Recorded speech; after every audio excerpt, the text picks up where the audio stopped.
El Señor esté con vosotros. Lectura del Santo Evangelio según San Marcos.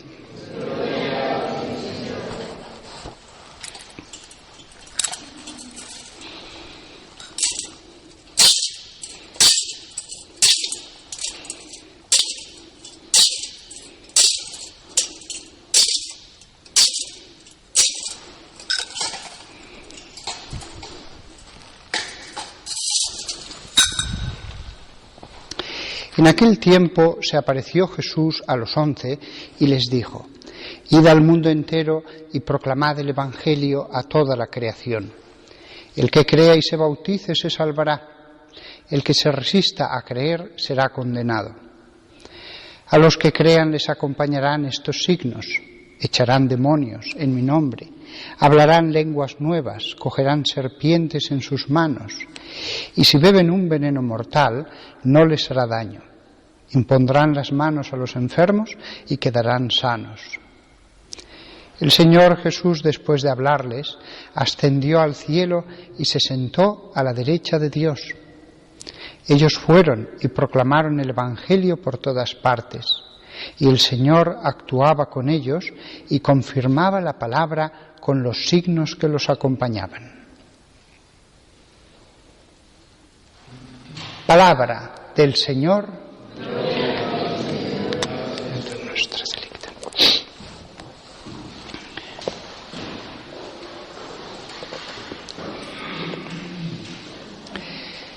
Lo que hemos leído hoy en esta misa no es un trozo más del Evangelio, es la conclusión, el broche final al Evangelio.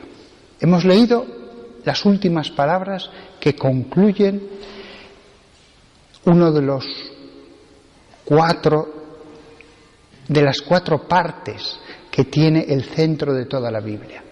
La Biblia tiene como un corazón, un centro, que es los cuatro evangelios. El corazón, como bien sabéis, está dividido en cuatro partes, en cuatro ventrículos. Lo mismo la palabra de Dios tiene esta parte central dividida en cuatro partes. Me gustaría, lo primero de todo, que nos fijemos,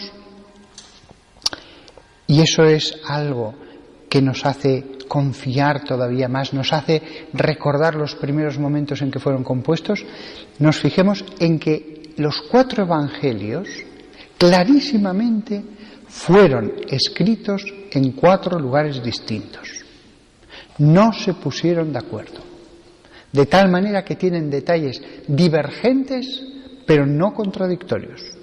Por ejemplo, en el Evangelio de Mateo se dice: los 11 discípulos, mientras tanto, andaron a Galilea, al monte que Jesús les había indicado. Sin embargo, si leemos el final del Evangelio de Lucas, se dice: después Jesús los condujo fuera, hacia Betania. ¿Qué pasó? No lo sabemos, pero este es un pequeño detalle de cómo, evidentemente, si uno tuviera delante el otro evangelio, al menos hubiera puesto una explicación. Jesús les dijo que fueran hacia Galilea. Galilea estaba a 140 kilómetros, Naín. Eso significaba 10 horas diarias, 3 días de andar. Y en ese camino hacia Galilea se les apareció. ¿O es que había en Galilea otra Betania, además de la que está a 3 kilómetros de Jerusalén? Pues no lo sabemos. Si hubieran tenido delante el papiro con otro evangelista, hubieran dado una pequeña explicación. Ambas cosas son posibles. Mi opinión es la primera. Les dijo que fueran hacia Galilea, pero fue en Betania donde se les apareció, sobre un monte. De hecho, hay un monte en que la tradición dice que fue allí. Y hoy estaba mirando Betania. ¿Por qué Betania? Había tantos lugares donde había hecho tantas cosas.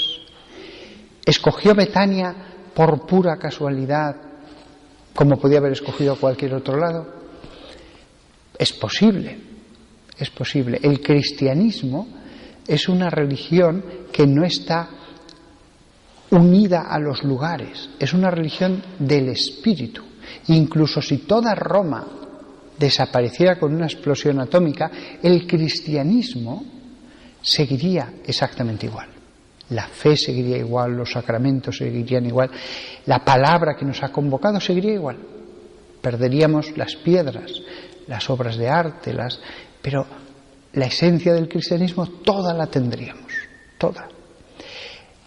¿Pudo escoger Betania como cualquier otro lado? Sí, pero parece más razonable pensar que puede haber alguna razón. Dios no suele hacer las cosas sin ninguna razón. Así que hoy he dicho, pues vamos a ver qué ha ocurrido en Betania. Y en Betania han ocurrido 3 cosas esencialmente. Una cuarta es que iba allí a descansar muchos días. Cuando en la Semana Santa estaba en Jerusalén, se iba a Betania con sus amigos, Lázaro, a estar tranquilamente descansando. Pero 3 cosas ocurrieron en Betania. La primera de todas es que Simón el leproso dio allí un banquete, y en ese banquete le ungió los pies una mujer. Ya sabéis, los pies, le secó después las lágrimas con el pelo, etcétera, etcétera. Allí fue también la maldición de la higuera, y también allí ocurrió la resurrección de Lázaro. Cuando Jesús les dice que vayan a Betania y que allí es donde asciende, ellos recordaban que habían ocurrido esas 3 cosas. Y yo creo que Jesús, además de las cosas que dijo con palabras, había dejado aquí un mensaje simbólico. Porque en el fondo lo que nos viene a decir es: me marcho, pero acordaos del banquete de Simón el leproso. Ahora vais a tener el banquete de la misa. No os fijéis en lo que fue alguien antes. Simón había sido un leproso, pero fue curado. No os fijéis en el pecado de los ministros, de los clérigos, de los obispos a lo largo de toda la historia de la Iglesia, de los papas. No. Yo les puedo sanar como sané a este leproso. Y ellos os organizarán un banquete espiritual que es la Eucaristía, lo mismo que él, Simón, uno de mis apóstoles de Betania, organizó un banquete para mí. Y fijaos lo que ocurre en ese banquete. La mujer que llora sus pecados, que me lava los pies, que los seca con sus cabellos, que los unge. La alabanza, el arrepentimiento y la alabanza. La misa y el arrepentimiento y la alabanza. La otra cosa que ocurre, la maldición de la higuera. Fijaos en que también os he hablado de la justicia de Dios, del castigo de Dios, de la ira de Dios, del infierno, de la condenación. También esto lo tendréis que predicar. Y por último, la resurrección de Lázaro, que es algo que anuncia como un tipo la resurrección de Cristo y también símbolo de la resurrección de las almas, la resurrección de Cristo. Es decir, cuando Cristo les dice una serie de cosas en Betania, en ese monte, el haber escogido Betania hace que después los estudiosos miren qué ha ocurrido en Betania. ¿Por qué Betania? Y el mensaje que hay es ese: la misa, la alabanza. También recordad la otra faceta del Evangelio de Cristo, el infierno, la condenación, y sobre todo estad centrados en la resurrección. A mí esto me parece un mensaje bellísimo. Muchas veces los que leemos el Evangelio hubiéramos deseado que Jesús se extendiera más en las últimas consignas, en las últimas palabras que les dijo a los 11.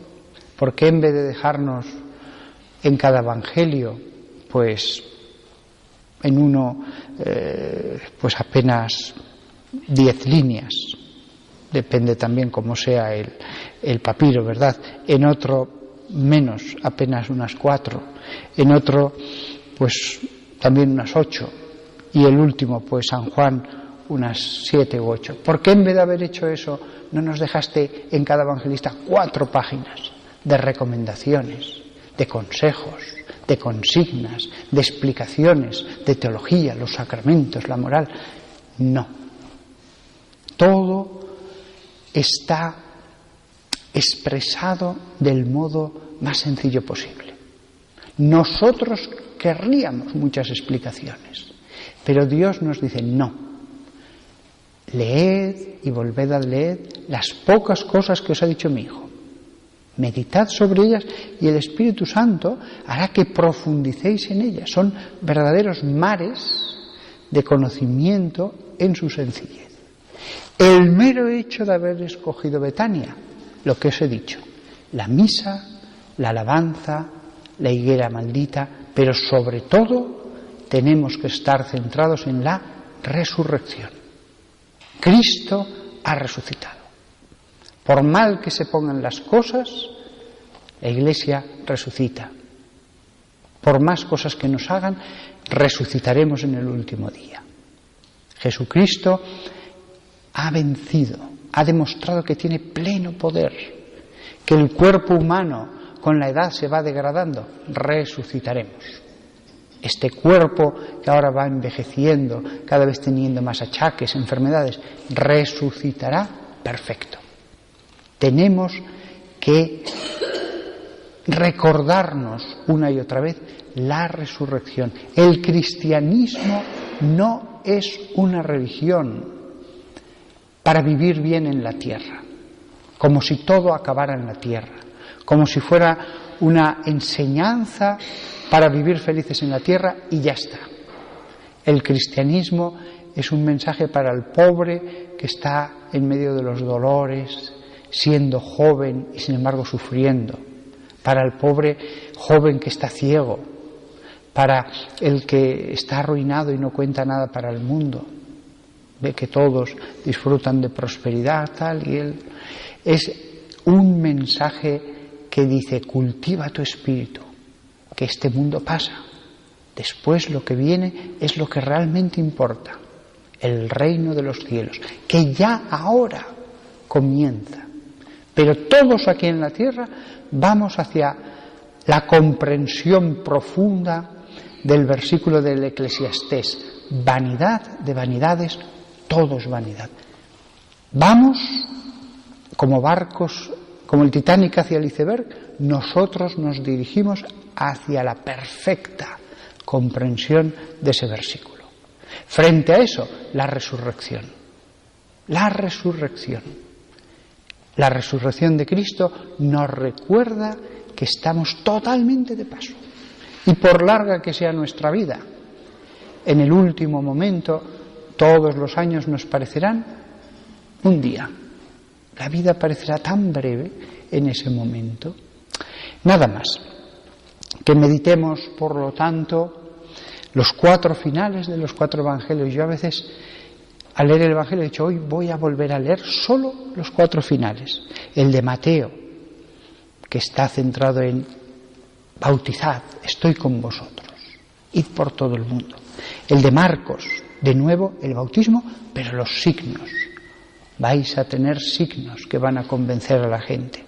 El de Lucas, que no hay discursos, solo el hecho de que van a Betania, de que les bendice, asciende, y que estaban en el templo siempre alabándole. Esta es una cosa que me encanta del Evangelio de Lucas. Estaban siempre en el templo alabando a Dios.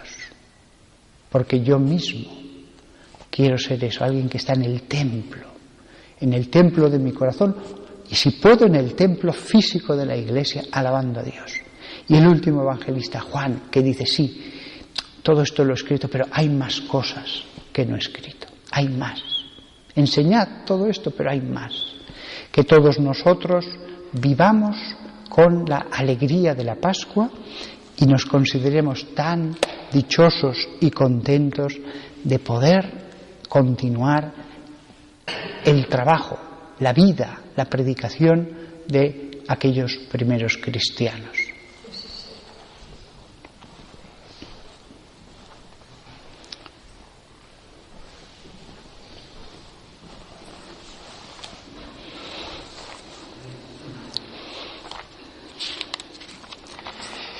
Creo en Dios, Padre Todopoderoso, Creador del cielo y de la tierra. Creo en Jesucristo, su único Hijo, nuestro Señor, que fue concebido por obra y gracia del Espíritu Santo, nació de Santa María Virgen, padeció bajo el poder de Poncio Pilato, fue crucificado, muerto y sepultado, descendió a los infiernos. Al tercer día resucitó de entre los muertos, subió a los cielos y está sentado a la derecha de Dios, Padre Todopoderoso. Desde allí ha de venir a juzgar a vivos y muertos. Creo en el Espíritu Santo, la Santa Iglesia Católica, la comunión de los santos, el perdón de los pecados, la resurrección de la carne y la vida eterna. Amén. A ti, Señor Jesús, sentado a la derecha del Padre, mediador nuestro que vives para siempre, dirigimos nuestras súplicas.